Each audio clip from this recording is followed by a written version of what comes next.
Imagine this, that you are at the peak of your career in Silicon Valley, raising your two young children, and suddenly you're diagnosed with advanced cancer. The doctors tell you that you might not get out of bed for months if you're lucky. There was a reality for my guest today, Barry Shimelfarb, but instead of giving up, he transformed the moment into something extraordinary, creating healing retreats in Carmel by the sea, where guests find connection, resilience, and joy. In this episode, Barry shares how personal crisis became a mission to create unforgettable human experience. So let's dive in. Burnout and illness often feel like the end of the road, but if they could become the beginning of something transformative, not just for yourself, but for everyone you serve. Welcome back to the Social Hotelier Show. I'm your host, Sam-Erik. My guest today is Barry Shimelfarb, founder of the Design Leadership Institute and owner of personal retreats in Carmel by the Sea. With a global career in user experience and product strategy, Barry has now shifted from designing product to designing deeply personal retreats that inspire healing, connection, and joy. Barry, it's a pleasure to have you on the show, so welcome. Sam-Erik, it's so wonderful to be here, and I'm grateful for the opportunity to speak with you and your guests. Barry, you've been speaking about burnout and the radical life changes it pushed you toward. How did that breaking point reshape your sense of purpose? Well, so I was working in Silicon Valley. I loved my job. It was a passion for me. I was involved in creating new products for some of the high-tech companies that everybody's heard about. And it was a passion for mine. And it was such a passion for me that I burned out. Now, I have to say at the same time, too, I was raising two twin boys who were born in India on my own, almost since the day that they were born as little babies. And when you have kids, your life shifts. And so they became the center of my focus. And my job became my purpose to support them.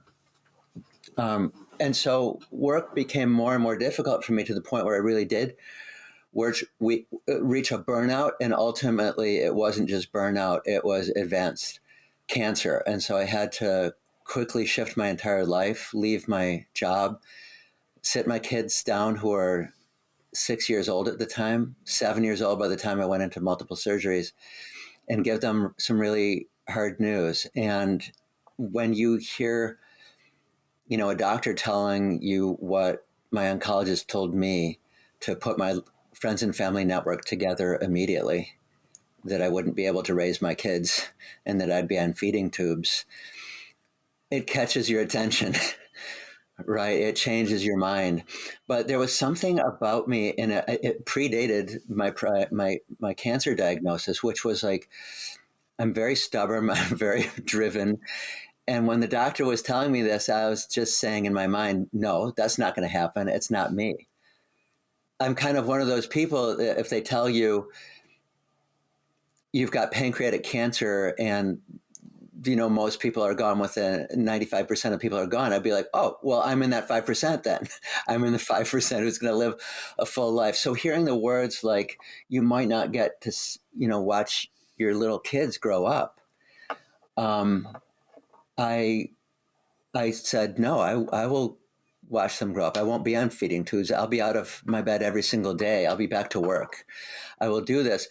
And so I had that mindset. And then I found that our family vacation home in Carmel became a place of healing for me. I literally, when I wasn't even supposed to get out of bed, I would be going there, taking walks along the ocean, putting my feet in the sand and planting trees in the gardens. I've planted probably 50 or 60 trees, maybe 100 if you consider all the bushes and the shrubs, Japanese maples and everything. And just having your hands in the soil became healing for me. And it was so profound that I said, I want to share this with other people.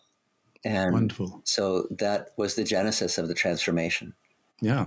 When you faced illness and leaned into healing, both personally and through your Carmel property, what did you discover about resilience that you hadn't known before?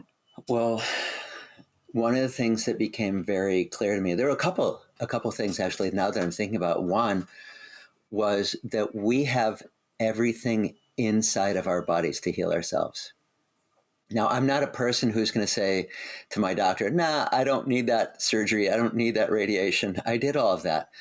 But I layered on top of that a new belief system, deeper spirituality. I radically changed my diet. I released emotions. I screamed from hilltops into the air. I did a lot of things that changed my life. And since then, I've shared some of those things with other people in similar situations, and they've radically improved their prognosis too. So that was eye-opening for me. Yeah. Many people struggle with finding meaning in their careers. What guided you to recognize the meaning could be built into placemaking and hospitality rather than just a product or technology? Well, so my background is in product design, product strategy. I've designed cell phones for the leading mobile manufacturers in the world. I've designed furniture for various stores that have been sold online and through departments. I helped design a pair of jeans for Levi's, a social networking site like LinkedIn for the high-tech companies. So I love creating things, and they're all kind of technology-based, but my role specifically is to humanize that technology. As a product designer, your role is to not lead with design, but to reveal the soul that is inside our created world in successive layers, and to reveal that meaning. And so I really felt that there was meaning in my work in Silicon Valley, as intense as it became. And so the shift to creating meaning through this place that I was fortunate enough to have in Carmel, in some ways was a natural shift, although radically different than what I was doing prior. It became this space that I could share with others so that they could come and heal too. Wonderful. If you're enjoying Barry's story so far, give us this video a quick thumbs up. It really helps more people discover conversation like this. And let me know in the comments, have you ever had an experience that completely reshaped your perspective on life? So that your personal journey, now let's shift to the place that became central to it. Your retreat in Carmel isn't just a property, it carries a layered history. Your Carmel property has such a fascinating background, from Native American trails to family legacy. How does that history influence the way you host people today? Well, number one, I don't see myself as the owner of this property. I see myself as the steward of this property. It's a subtle shift, but I think it makes a big difference in the way we host people. So when we talk about the layers of the history and the legacy of this property, I've kind of literally dug into it and discovered a couple of things. One is that, number one, I'm the second owner of this property in 100 years. The people, I bought it from a couple who were in their mid-90s, and they were the grandchildren of Eliza, who had built this and settled this property in the early days of Carmel as an artist community. So I was the second. I mean, her family owned it. I was the second owner of it. It was in disrepair, to say the least. It was an eyesore. My neighbor said, "Oh my gosh, Barry, I was hoping you were going to tear that down." But instead, I just saw this opportunity to restore it to its authentic and original beauty. I've kept the original pine plank floors and the wavy pane windows and the original thumb latch hardware. So even one more story is that not too long ago, I was under the house in the crawl space. I think I was changing the filter on the furnace or maybe running a cable. And there on the floor joist underneath the floor was Eliza's name branded into the floor joist. Mm-hmm. And that was from prior to the house being built. That told me there was a pile of redwoods that had been rough hewn out of the redwood forests nearby and were waiting at the sawmill with her name on it. That's what I saw when I looked at that floor joist. So when you step into this home, you feel that. You feel everything that Eliza brought to this place and all the moments and the weddings that have been spent in this home through her family history and so forth. And she was a writer and an artist and a poet. And, she fit right in with the early days of the artist community in Carmel. So that was one layer I discovered. And then more recently, I also found an old oceanographic coastal survey map that predates the founding of Carmel by about 10 or 20 years. And there on that map, and it's kind of a topographical survey, there's, of course, no grid or streets there. There was the Carmel mission from nearly 300 years ago is still standing there at the south end of town. And there, running along the ridge that runs right under the street in front of my house, was this dotted trail. Oh. And it was a footpath. And I'm thinking, okay, so at that time, that was the original native Ohlone Rumsen Indians taking their footpath. And I'm thinking, if I was an Indian, where would I want to put my trail? At the top of that ridge in Carmel, running right through. On one side, you look down and you see this majestic view of the ocean. On the other side, you're looking down into this beautiful redwood valley. And to this day, that trail runs right up to the mission. And what that tells me in my mind was, and what happens often in the settling of America, is that the Padres who later came to settle and create the mission system of churches in America, they followed the Native American Indian trails that predated them.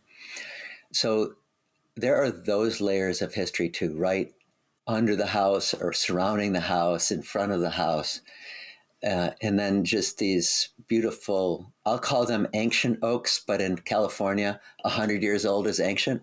So these oaks that are maybe 100 years old and all twisty, and a towering pine that's about 100 feet tall. But when you step onto the property, it's quiet and secluded, and you just hear waterfall and birds chirping and towering oaks and pines. It's just serene. Oh, that's wonderful. You said that not everyone is your guest, that you look for people seeking connection. How do you recognize when someone is truly ready for that kind of transformative experience that you're partly describing now? So, well, first I want to adjust the statement a little bit, because when I hear it, I guess, stated back to me, not everybody's my guest. Sam-Erik, everybody is my guest. Yeah, Everybody absolutely is welcome to come and stay and visit and heal and so forth, and just enjoy romance and wellness and love. But if I think about who I'm really seeking, who I want to really be sought by, it's those seeking wellness, healing, joy, and romance.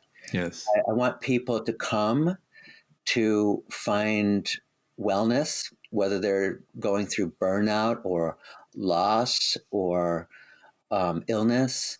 But I will also want them to thrive. I want them to feel joy and romance in this place. So I've hosted people who are getting married. Most recently, there was a young couple who literally eloped and said their vows in this cottage just a few weeks ago. And so I think about that. I'm like, I feel blessed that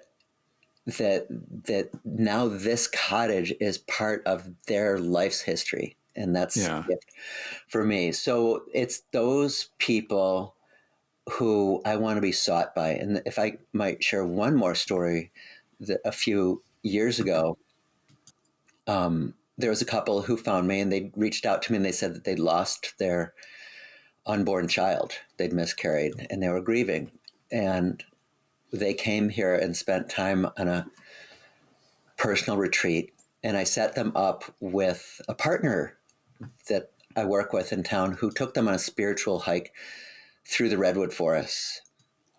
And they texted me the next morning after their arrival, and they said, Barry, this is the first time we've slept fully through the night since we lost our child. Yeah. That was profound for me, because it really shows you that, yes, this cottage it does have some wonderful properties to it, but also Carmel and the ocean and the redwoods and the people that I've partnered with can create an experience for people who come and stay. I believe it'll be a one-of-a-kind experience that might, in some cases, change their lives in a profound way. That couple emailed me about 9 months later to tell me that they've welcomed their first child. Oh, wonderful. So I think, wow, there's life-giving, there's joy, there's romance, all can be found here. Yeah. So you have explored the history, and now let's move into present guest experience. You talk about creating moments of perfection. So let's unpack what that really means. You describe creating moments of perfection for your guest. How do you define perfection in human experience, and what makes it lasting? You mentioned some anecdotes already, but is this what it's all about, or do you have something else you'd like to share? It's for each person is different somehow. Yeah. But what is it, that moment of perfection? I used to have this goal. It's like I wanted people to say that they had a great experience at my place. But then a few started saying that they had the best experience that they've ever had in their lives of any place where they've ever stayed, any hotel, any home. And then I became to thirst for that. I was like, wow, tell me more about this. Why is that? And what they would describe was not just the cottage the space that I'd created for them, but again, the combination of things that you can experience in Carmel by the ocean, or let's say if I set them up with a cacao ceremony, you will have a moment of perfection where you're hearing that person do the ceremony, you're smelling the aroma from the chocolate. The sun might be setting, and it's I call it a moment of perfection. It's where you're sitting there and just saying, oh my gosh, this is what my life is about. You're feeling this inspiration, like I was put on this planet because I want to be X, Y, and Z, and you're going to leave this place in Carmel and you're going to go home and you're going to do something great, or it's not going to leave your mind or your body for months. It's just going to linger inside of you. And so I can't quite put into words what is that moment of perfection. But we've all, I think, had it from time to time. Maybe it's after you've had a few glasses of wine, right? Another example was I was hosting a retreat, and we had a catered meal. I was serving wine and after dinner drinks, and I brought in a local classical guitarist who was playing some acoustic versions of classic rock songs. And we were all sitting around the dinner table talking, and suddenly everything went silent in my head. The musician was still playing. People were still laughing out loud, but there was silence, and some things were moving in slow motion. And that was like a moment of perfection where you're looking around, you're just seeing people are having an incredible time. They're just telling stories. They're laughing. There's this beautiful live music playing. The sun is setting. You're seeing the moon through the mist. It was a moment of perfection. And so each time it's different. For different people, they've described different things. But it's that feeling now that I want to set the stage for my guests for something unexpected like that to happen. Very good.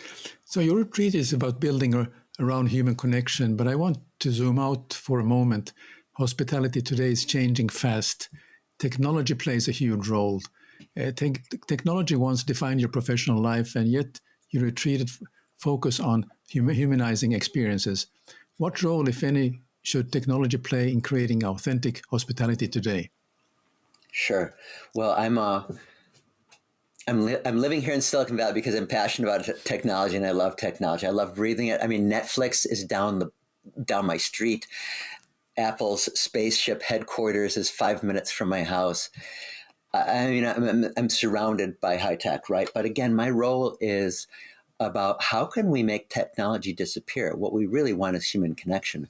How do we, like, I'm doing this podcast with you, Sam-Erik, but I feel like I'm talking with you face to face by the virtue of this Google Meet.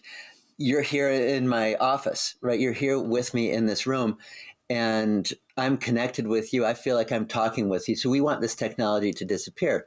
Has it done that? Well, no, I see a whole dashboard around your face of buttons that I can click and so forth. But the ideal, I believe, is to leverage technology in a way so that it disappears, but allows us to have greater impact. So, okay, For me, I don't want to grow. I don't want to scale larger. I want to have small scale, personalized boutique experiences. And I've gotten offers. I say, Barry, what you're doing is really wonderful. Let's grow it with you. And I've always said, no, I want to touch somebody personally, right? And yet, I think a large part of your audience wants to scale. So, how do they do that and create those authentic experiences, yet still be able to impact the greatest number of people? I'd say somehow leverage the tools like, online booking, online credit cards, the ability to be on podcasts like this to get the word out, but keep the human touch. So, for example, I have postcards that I give each of my guests, a little postcard pack, because who writes postcards anymore? Nobody. So I put together a little pack. I kind of tie it together, and I put a stamped wax seal on it that feels very old charm. I include stamps inside the postcard pack, and the postcards are images that I've shot myself. Well, I couldn't do that without technology. Right.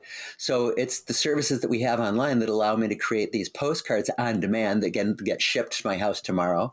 Then I can pack them into packs for guests. But I want them to do it in a way that they feel a real-time, slowed down human experience. And I think a lot of people type out welcome notes. Hey, here's how you turn on the TV. Here's how you use the heater.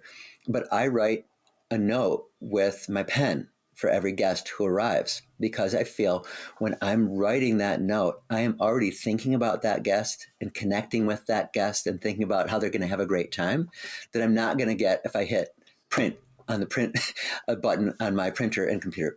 So I write out every message, right? There's even, I think nowadays, machines that will handwrite notes for you. You just type something in and it'll handwrite a note for you. And even that, I don't want that intermediation of technology coming between me and my guest. Yeah. So my advice is maintain that human connection, but leverage technology in a way that it becomes transparent or in the background, and so that you can scale in a meaningful way. Does that kind of get at what you're asking? Yeah. I mean, I was asked what do I define different between luxury in hospitality, luxury or premium hotels. Yeah. So my answer was premium is about those are the companies who are looking to fill the rooms at the best possible rates. Yeah. But luxury is moving hearts. And I think you belong to that category of moving hearts, because that's you touch on every single person that is joining, staying with you. And it's not about filling the hotel room at the highest possible rate, because obviously the size is what it is. But I think it just defines the way I also view luxury in hospitality. It's about moving hearts. I mean, how that's a connection you're making as a host, and also the experiences that people are, the memories that they'll be having when they're leaving, and hopefully keeping that memory for a very long time. That's right. I hope that I'm connecting with each one of my guests on that very personal level. But it does remind me it's well known in hospitality that people want to feel valued, right? I waited tables for 10 years, so I learned it through the restaurant hospitality business. Yes. People want to feel valued. That's the number one priority. But the way people want to feel valued is different. And as a starting out waiter, you don't know the difference. Somebody wants to be left alone because that makes them feel valued, but you still have to present the check exactly at the moment they want it. Whereas somebody else will feel ignored if you don't pay them attention. That's right. And they want you to hover over them and engage them in conversation. So it's somehow discerning how they want to feel valued and creating that connection in a way that's meaningful to them. I think that's the real nuance and the trick of creating that luxury. Yeah, and that actually comes with experience. Once you have done it, I've done my fair share of waiting tables, so I really can relate to what you're talking about. Right. So you shared how personal experiences shaped your work and how community supported. But I think I'm interested actually still about go back to that community, because you have also partnered with local healers and businesses. How important is community in creating the kind of healing and joy your guests come for? I think it's everything. It's at the core of our healing. That when we feel cared for and provided for, that's healing. And so I thought to myself, well, everybody's coming for a different reason. They have a different illness or a different experience that they're coming to overcome. Yet I want to be able to serve them in the way that they need. So what I've done, I haven't tried to, there's not a swimming pool and a hot tub on my property. Yet if they want to go in mineral baths, actual mineral baths, and sit in those tubs with a waterfall over their head and a view of the Santa Lucia mountain range, they go to the refuge spa that's 5 minutes away from that cottage. So I've partnered with them to provide a setting for my guests who want that kind of experience. Or Bonnie, who's recently set up shop a block away from the cottages at a shop called Earth Cura Apothecary. Brad Pitt, by the way, discovered her, and now he comes because he's one of our neighbors in Carmel. And so she picks her own plants. She's out in the fields picking yarrow, drying them and creating herbal teas from those herbs and those flowers that she's picked. So I can send my guests over to her. I can't imagine myself planting everything that she picks and doing all of that myself. So I need to partner with her. And she's going to provide that love, that curation, that personalized experience for my guests that I can't even think or imagine about providing. I can go on that list. I have partners, Caracciolo wine cellars, who I think have the best champagne possibly in the world, right? And they're a few blocks away. So if you want to taste champagne and enjoy it, go there. Or Salty Soul Yoga Studio, it's down at the end of my street. And I can't imagine myself leading a meditation or a yoga session the way that Amanda does. So for me, it's about family and community, and surround my guests with these connections that they can then curate their highly, small scale, I'm going to call it super small, micro small scale, personalized experience in the way that they need it, and come away and be moved by it somehow. Yeah. So looking ahead, what kind of legacy do you want your Carmel property and your work to leave, both for your family and for the people who pass through its doors? So interesting. Sam-Erik, I think my brain just is not working in terms of legacy and kind of what I want to leave. It feels very much like, hey, that feels too, I don't know, centered on me. Whereas I feel like, I said it earlier in the show, I feel like I'm the steward of this property. I don't get to take this property with me when I go, right? It's there after Eliza passed on. I get to be the steward of it now. But what I really want to do is be the person who gets to connect this place with others as they come and visit it. So, for example, if somebody has eloped in this cottage, it's now part of their life. If somebody has felt healing in this cottage, the arc of their life has somehow changed. There was a guy who was going through very serious cancer, and he came, and I told him, hey, I did X, Y, and Z to heal. You can too. And he says, well, my doctors have told me this. And I said, bullshit.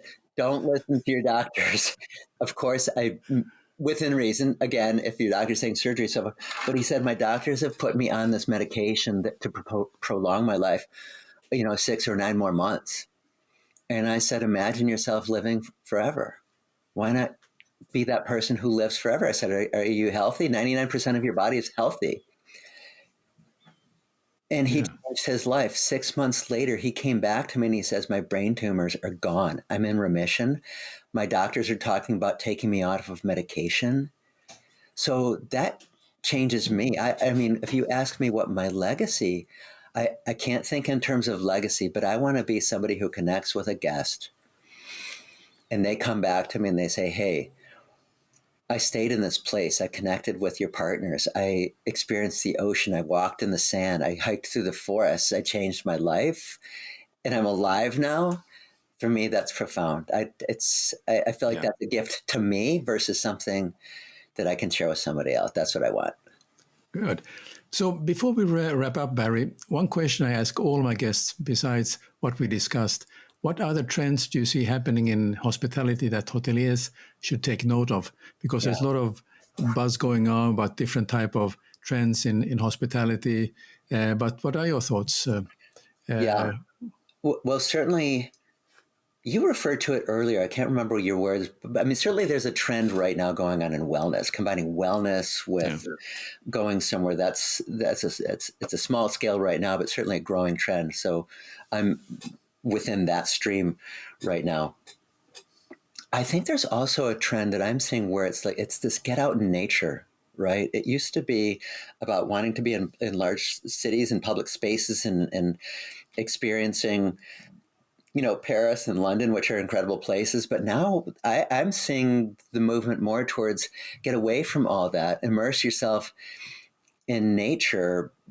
And so for me, I mean, one of my inspirations is a guy who was like 27 years old, and he set up little 500 square foot Scandinavian cabins in the middle of nowhere in Texas and dug a little pond that you could kayak on. And and people fly there. Now, he was booked up for a year, right? Yeah. And had millions of dollars in bookings with these little spaces. And so I love that. Now, his brother has set up shop where where it's highly personalized, curated, one of a kind. He's taken an old Pullman train. Where I grew up in Chicago, where the Pullman trains were manufactured. These are the old train cars from the early days of the railroad in the United States. He took one of those Pullman trains. He had it hauled to the middle of Idaho on a 600-acre plot of land that he purchased with his family, fixed it up into a hospitality stay, and you have a view out over a valley and pine trees. And so I saw that, right? That's a one of a kind. You can't scale that. That's a one of a kind experience. He also bought a caboose.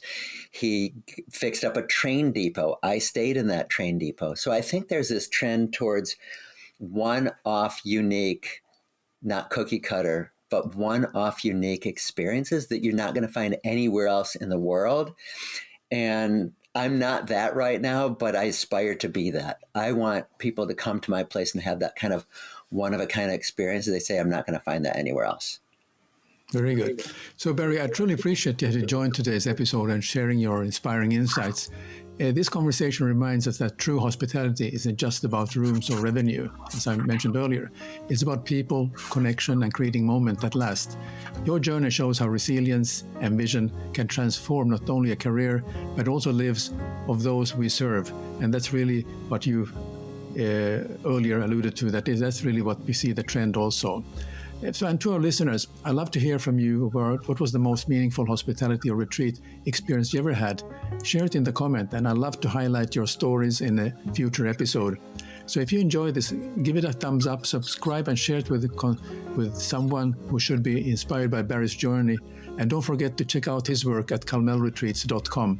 Finally, if you'd like to go even deeper beyond projects and into personalities, don't miss off The Mic, our companion show, where guests reveal lighter moments and the person behind the professional. The link is in the description. Join us there. Until next time, I'm Sam-Erik. Take care. Keep exploring the world of meaningful hospitality.